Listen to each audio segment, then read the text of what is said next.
Good afternoon, my viewers. Welcome to my YouTube channel. I'm Lamaro Proscovia, and in this tutorial, I'll be taking you through what we call plagiarism.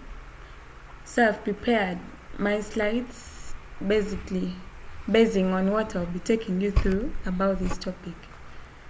So let's get started. So our topic for today is understanding plagiarism. When you look at this topic, what comes in your mind? There are lots of questions that people ask when they see this topic called plagiarism.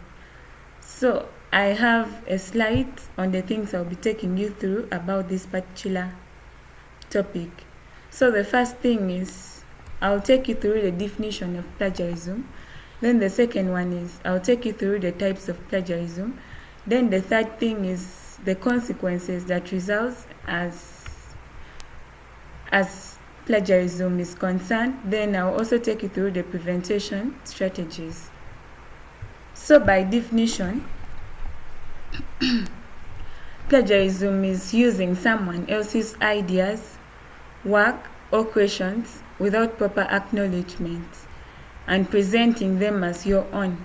This means you use someone's work without maybe making quotations or asking for their permissions. You use someone's work as your own without requesting for their permission. So here we have the different types of plagiarism.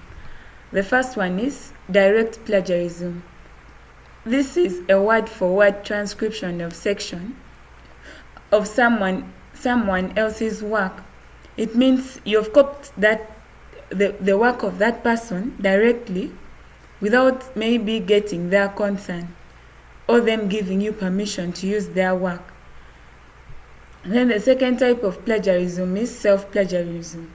This occurs when a student submits his or her work or the previous work without permission from all the professors. A case in example, let's say you are a college student, then you bring work of your past paper of your secondary or high school, and you incorporate it with this work of the college.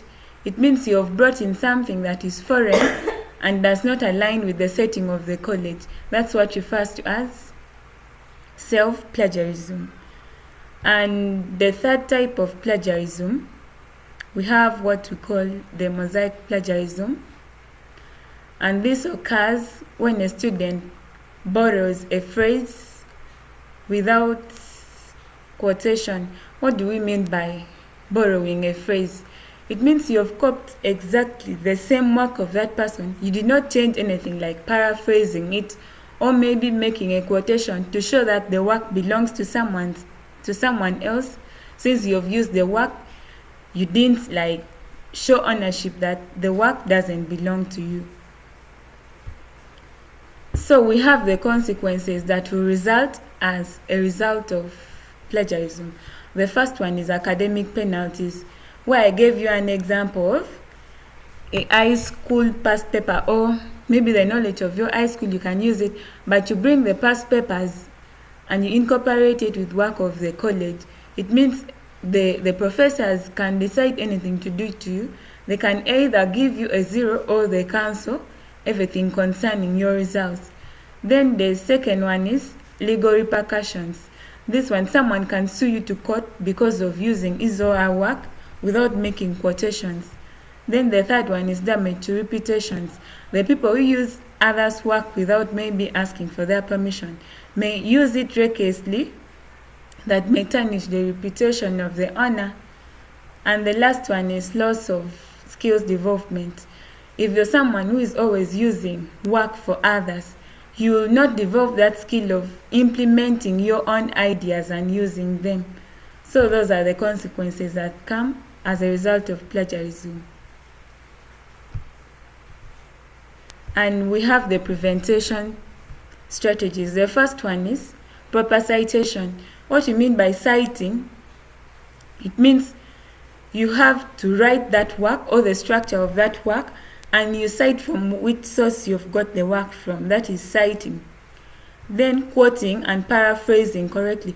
It means you will not copy exactly the same structure of the work you've used, but you'll change a little of it and you quote that the work doesn't belong to you, but you acknowledge the person the work belongs to. Then you keep track of the sources that you've got the work from, and you use plagiarism checkers to see if someone has plagiarized your work. Then you also manage time, and lastly, you understand intellectual property, that the property doesn't belong to you but for someone who has invented it. Then in conclusion, I would like to say understanding plagiarism is essential for academic success, and it's always acknowledge sources and it will enable you to present your original ideas. Thank you for your time and attention. Do not forget to like, subscribe, and comment in my comment sections. Thanks.